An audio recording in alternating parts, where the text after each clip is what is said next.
السلام عليكم ورحمة الله وبركاته، معاكم محمد تحسين من قناة سرشاجي، ازيكم عاملين ايه؟ أتمنى تكونوا بخير وصحة وعافية إن شاء الله.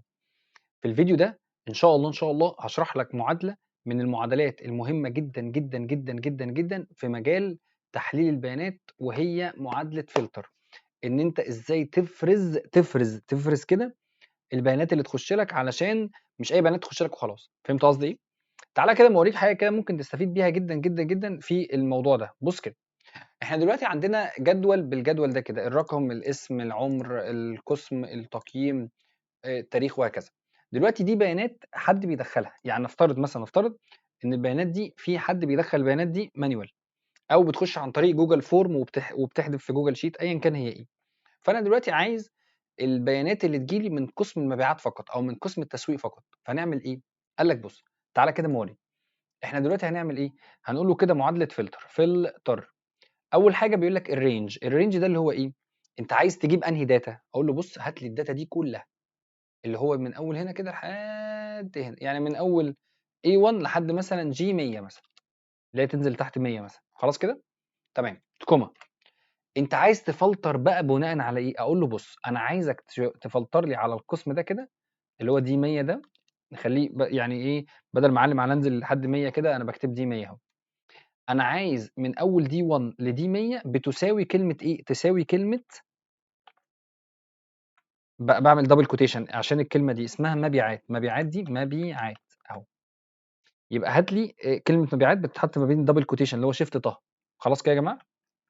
يبقى فلتر لي على القسم، قصدي هات لي الdata دي كلها وفلتر لي على إيه، اللي هو دي من 1 ل100 اللي هو العمود ده كده بيساوي كلمة مبيعات، اللي هو هات لي أي حاجة فيها مبيعات، واقفل القوس وادوس إيه،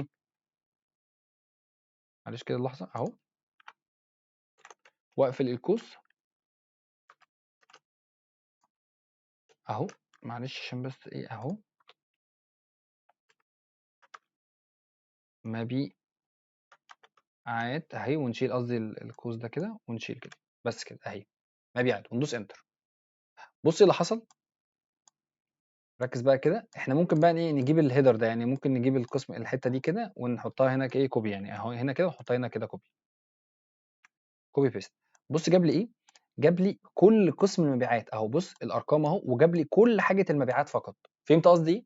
جاب لي المبيعات، يعني ما جابليش إيه، ما جابليش يعني بُص هنا التفاصيل هنا قد إيه، تسويق، مبيعات، ما أعرفش إيه. طب لو أنا نزلت تحت هنا كده وشِلت مثلًا محمد تحسين وأحمد تحسين ده، هو المفروض إيه، محمد فين، المفروض محمد تحسين ده هو ده، أنا في قسم إيه، أنا في قسم التسويق. نفترض إن أنا محمد تحسين وأحمد تحسين دُولة خلّيت بدل ما هم قسم التسويق نزّلتهم كده للمبيعات، بُص اللي هيحصل فوق، أهو بقى محمد تحسين وأحمد تحسين. فهمت الفكرة إيه؟ طب نفترض إن الdata دي مثلًا أنت بتورّيها لحد، فأنت ممكن تعملها إيه، تخفي العمدان دي كده، تعلّم على العمود دي كلّها وتدوس click يمين وتعمل لها hide، أو المعادلة دي كده تعمل لها في sheet تاني هنا كده، ويبقى الsheet ده للناس اللي بتدخّل فيه، وتبقى أنت شايف الحتّة دي كده بس. فاهم قصدي إيه؟ أكتر من حاجة. فكده المبيعات دي حلوة جدًا. طب ممكن نعمل إيه تاني؟ أقول له بُص إحنا ممكن نضيف كمان حاجة تانية والموضوع كويس، مش إحنا هنا دي، قال لي بقى هنا إيه، بُص كده في الحتّة المعادلة دي، قال لي ده الrange وقال لي ده condition 1. condition 2 كده شايف كلمة bracket دي، علامة الbracket دي بيقول لك يعني لا متناهي، يعني ممكن تحط أكتر من شرط. إحنا حطينا أول شرط ده اللي هو إيه، إن العمود ده بيساوي كلمة إيه، المبيعات. إحنا ممكن نحط له برضه هنا نقول له والراتب يكون أكبر من 2000 أهو، نيجي نقف هنا كده ونقول له كوما، ونقول له إيه، الراتب اللي هو من أول دي كده لحد 100، يعني هاخلّي دي كده من G1 لG100 مثلًا، بيبقى أكبر من 2000 وادوس Enter. بُص أهو، طب لو خلّيناهم مثلًا معلش أكبر مثلًا من 5000 مثلًا، معلش 5000، لأ إحنا عايزين أكبر من 6000 معلش، يبقى عايزين نجيب رقم أكبر يعني، أكبر من 6000 أهو. خدت بالك؟ 6500، 7500، طب لو خليناها أكبر من 7000 أهو بُص 7500، 7800، 700 وهكذا. بقى كده في أكتر كده، بقى في شرطين، إحنا ممكن نضيف كمان شرط تاني، يعني نقول مثلًا إيه، والتقييم بتاعه يبقى مثلًا فوق ال5 أو فوق ال10 وهكذا. بُص تفاصيل التفاصيل.